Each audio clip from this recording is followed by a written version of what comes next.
جی برگیز صاحب کیا کہیں گے؟ بھارتی میڈیا، بھارتی سرکار جو ہے پاکستان اور سعودی عرب کے اس معاہدے پر چلا اٹھی ہے، کیا کہیں گے برگیز صاحب؟ اصل میں یہ جو معاہدہ ہے بڑا تاریخی معاہدہ ہے، اور یہ صرف پاکستان یا سعودی عرب کے لیے نہیں بلکہ خطے میں اور دنیا میں امن کی کوششوں کو فروغ دینے کے لیے ایک بہت اہم ڈیولپمنٹ ہے، بہت اہم طریقہ کار ہے جس کو آپ نے دیکھا ایک ڈاکومنٹڈ شکل دی گئی ہے۔ ویسے تو آپ کو پتا ہے کہ پاکستان اور سعودی عرب کے بنا، اور خاص طور پہ 1980 سے تو پاکستان کی آرمی کی بڑی کافی تعداد جو ہے وہ سعودی عرب کے اندر رہی ہے، اور ایک نہ صرف یہ کہ دفاعی محاذ سے بلکہ اکانومی میں، اور آپ کو پتا ہے پاکستان کے اوپر جب بھی کرنچ آیا ہے تو سعودی عرب نے ہمیں ہمیشہ مالی امداد بھی دی ہے، بلکہ ہمیں پیٹرول ڈیفرڈ پیمنٹ دیتا رہا ہے۔ تو اسی کنٹینیوٹی میں اب اس میں جو دنیا میں جو ڈیولپمنٹ ہوئی، اور خاص طور پہ باقی اپنا ایران اور اسرائیل کی جنگ کے علاوہ جو قطر کے اوپر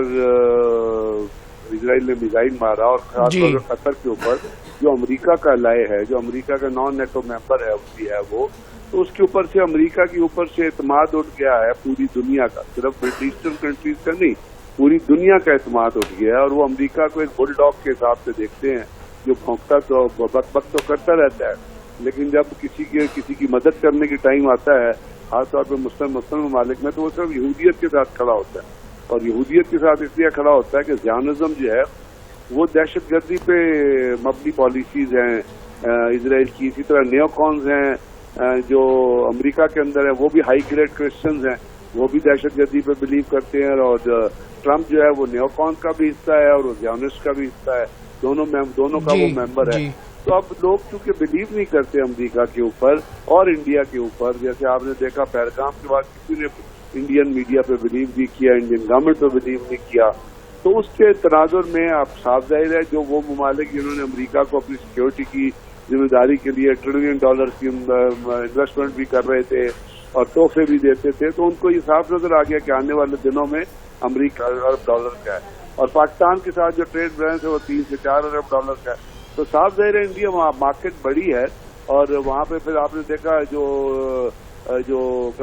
وہاں پہ انڈین ورکر جو کام کر رہے ہوتے ہیں اور پاکستانی ورکر جو کام کر رہے ہوتے ہیں، تو وہ ایک چیزیں جو سائڈ لائن پہ جو ڈیولپمنٹ کے اکانومی کے حساب سے ہے وہ انڈیا سینٹرک نہیں ہے، انڈیا کے تعلقات چلتے رہیں گے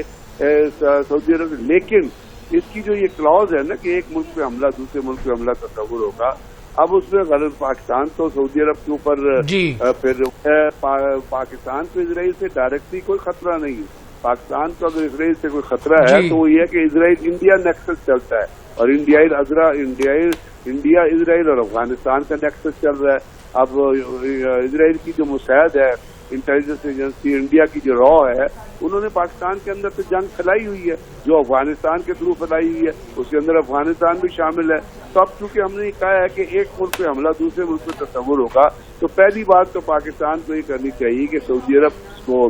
اس چیز میں شامل کرنا چاہیے کہ وہ افغانستان کی جو انٹرم لیڈرشپ ہے اس کو ڈائریکشن دے، ان کے ساتھ بات چیت کرے اور کہے کہ جی اگر آپ نے دہشت گردی کی وارداتوں کو بند نہ کی تو ہم اس کو اپنے ملک پہ حملہ تصور کریں گے، کیونکہ پاکستان نے حرمین شریفین کی ہمیشہ پروٹیکٹ کیا ہے۔ اور برگیڈیئر صاحب کائنڈلی بتائیے گا کہ یہ افغانستان میں بگرام ایئر بیس کی کیا ویلیو ہے؟ امریکہ اس کو دوبارہ سے کیوں لینا چاہتا ہے؟ اور یہ ایئر بیس جو ہے چائنا کے ایٹمی ہتھیار بنانے والی جگہ کے بالکل 1 گھنٹے کی دوری پر ہے، امریکی صدر ڈونلڈ ٹرمپ کا ایسا کہنا ہے۔ بنانے والے سے کوئی تعلق نہیں ہے، 1 گھنٹے سے بھی کوئی تعلق نہیں ہے،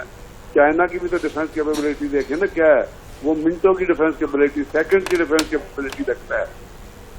اگر وہ بگرام ایئرپورٹ لے بھی لے تو کوئی امریکہ جا کے چائنا کی نیوکلیر تنصیبات پہ تو حملہ نہیں کرے گا، اور چائنا کو خاموش تو نہیں بیٹھا رہے گا نا،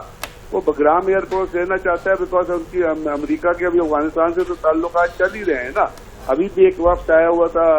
افغانستان کے اندر افغان انٹرم لیڈرشپ سے ملنے کے لیے، ہم اس کو چائنا ریلیٹو کیوں دیکھتے ہیں؟ ہم یہ کیوں کہتے ہیں کہ جی چائنا کے دوسرے فیسلٹیز وہاں پہ 1 گھنٹہ دور ہیں؟ 1 گھنٹہ بڑا ٹائم ہوتا ہے وہ اپنا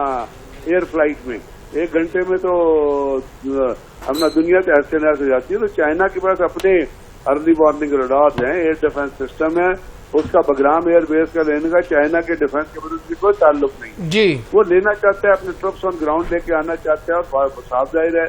امریکہ کا ایک نیکسس جو ہے وہ چائنا کے خلاف تو موجود ہے نا, اور وہ چائنا کو سپر پاور کے طور پر ابھرنا دیکھنا نہیں چاہتا. تو وہ چاہتا ہے کہ اگر آنے والے دنوں میں اس کو جیسے ہمیشہ اس نے بیسز قائم کیے ہیں, اب العدید بیس ہے جو چائنا امریکہ کا بیس ہے جہاں پہ 10,000 امریکن فوجی ہوتے ہیں, اس العدید بیس کے 11,000 فوجی ہوتے ہوئے بھی امریکہ نے قطر کے اوپر حملہ کر دیا, اور اس کو اپنا حماس کی لیڈر جو وہی کیا اس وقت جس وقت مذاکرات ہو رہے تھے, مذاکرات کے پوائنٹ فائنلائز کر رہے تھے. تو بگرام ایئر بیس لینا چاہتا ہے امریکہ, ایسا میں بتا دیں چیک میٹ کرنے کے لیے. لیکن یہ کہا جائے کہ اس کا چیک میٹ کا کوئی امریکہ اپنا چائنا کی نیوکلیر کیپیبلٹی سے تعلق ہے, وہ نہیں ہے. وہ ٹروپس آن گراؤنڈ اور ایزی اپنا فلائٹ کے لیے, تیز ہونے کے لیے, ایک اڈا ہونے کے حساب سے وہ اس چیز کو لینا چاہتا ہے, دینا تو اس سے خواہش ظاہر کی ہے, جس سے میرے خیال طالبان جو ہے اس کی انٹرم گورنمنٹ جو ہے وہ راضی نہیں ہوئی ہے. اور جو وقت کبھی آیا ہوا تھا جس میں خلیل راضی آیا تھا, وہ بغیر کسی کمٹمنٹ کے واپس چلا گیا.